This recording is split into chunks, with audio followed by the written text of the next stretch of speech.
Breaking news మంచు family fight లో ప్రముఖంగా వినిపిస్తోంది వినయ్ అనే పేరు. నిన్న మోహన్ బాబు ఇంట్లో వినయ్ తో పాటు మరికొంతమంది కలిసి తనపై దాడి చేశారని మనోజ్ డైల్ 100 కు ఫిర్యాదు చేశారు. అయితే ఈ వినయ్ ఎవరు, తండ్రి కొడుకుల పంచాయతీలో ఎందుకు తలదూర్చారు అనే ప్రశ్నలు తెరపైకొచ్చాయి. అయితే వినయ్ దాడిలోనే మనోజ్ గాయపడ్డారని తెలుస్తోంది. వినయ్ పై మనోజ్ పోలీసులకు ఫిర్యాదు చేసే అవకాశం కనిపిస్తుంది.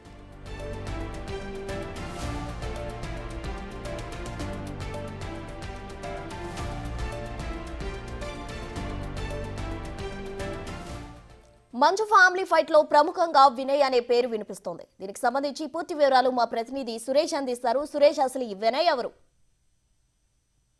నిన్న మోహన్ బాబు ఇంట్లో గొడవ జరిగిన సమయంలో వినయ్ తో పాటు మరికొంతమంది తనపై దాడికి పాల్పడ్డారని చెప్పేసి ఆయన డయల్ 100కి సమాచారం ఇచ్చారు. అక్కడికి వెళ్ళిన పోలీసులకు వినయ్ తో పాటు మోహన్ బాబు, మనోజ్ వీళ్ళందరూ కూడా అక్కడే ఉన్నప్పటికీ మేము ఫ్యామిలీ గొడవ కాబట్టి మాట్లాడుకుంటామని బయటికి వచ్చేసారు. కానీ వినయ్ విద్యానికేతన్ సంస్థలో చాలా కీలకమైన పదవిలో ఉంటున్నాడు. అతను మోహన్ బాబుకి ప్రధాన అనుచరుగా పనిచేస్తున్నట్టు మనోజ్ కి సంబంధించిన స్నేహితులు చెప్తున్నారు. అయితే నిన్న దాడి ఘటనలో వినయే ఎక్కువగా మనోజ్ పై దాడికి పాల్పడ్డట్టు అక్కడే మోహన్ బాబు పక్కనే ఉన్న సమయంలో అతను దాడి చేసి తనకి తీవ్రంగా గాయపరిచినట్టు కూడా మనోజ్ స్నేహితులు చెప్తున్నారు. ప్రస్తుతం వినయ్ దానిపైనే, ఎందుకంటే తండ్రిపై కోపం ఉన్నప్పటికీ కూడా వినయ్ పై దాడి చేశాడు కాబట్టి వినయ్ పై పోలీసులకు ఈ రోజు ఫిర్యాదు చేసే అవకాశం కనబడుతుంది. అసలు వినయ్ కి ఆ తండ్రి కొడుకుల మధ్య దూరడానికి సంబంధాల పైన కూడా ఇప్పటి వరకు ఒక క్లారిటీ రాలేదు. అసలు దేని గురించి నిన్న గొడవ జరిగింది, వినయ్ ఎందుకు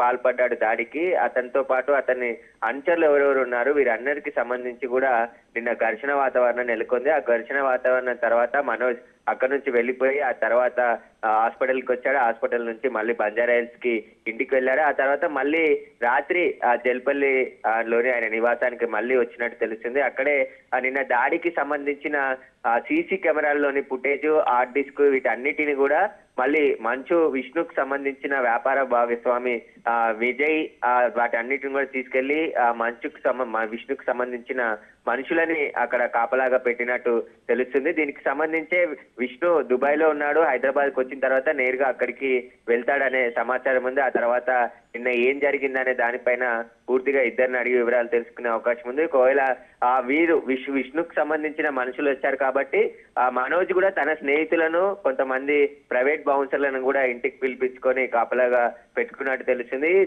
మంచు ఫ్యామిలీలో వివాదం రోజు రోజుకు ముదురుతుందని చెప్పొచ్చు. నిన్న గొడవ జరిగింది. ఆ తర్వాత విష్ణు మళ్ళీ హాస్పిటల్కి వచ్చి తర్వాత బంజారాహిల్స్ నుంచి ఆయన నివాసంలోని జల్పల్లికి మళ్ళీ వెళ్ళినట్టు తెలుస్తుంది. వెళ్ళిన క్రమంలోనే నిన్న జరిగిన దాడికి సంబంధించిన విజువల్స్ అన్ని కూడా అక్కడ ఉన్న సీసీ కెమెరాలో రికార్డ్ అయ్యాయి. వాటికి సంబంధించిన హార్డ్ డిస్క్ తో పాటు పూర్తిగా అక్కడ ఉన్న ఆధారాలన్నిటిని కూడా విజయ్ అనే వ్యక్తి మళ్ళీ వచ్చి వాటిని అన్నింటిని తీసుకెళ్లిపోయి ధ్వంసం చేశాడని చెప్పేసి కూడా తెలుస్తుంది. దానికి సంబంధించి ఇప్పుడు మళ్ళీ గొడవ జరిగే అవకాశం ఉందని తెలుస్తుంది. దానికి సంబంధించి ఇరుగురు కూడా, ఇటు మంచు విష్ణు మనుషులు, అదేవిధంగా మనోజ్ మనుషులు కూడా ఇంట్లో ఉన్నారు. వారికి సంబంధించి ఏదైనా గొడవ జరిగితే మళ్ళీ పోలీసులు వెళ్ళి అక్కడికి వెళ్లే అవకాశం కూడా కనబడుతుంది. Right Suresh, thank you.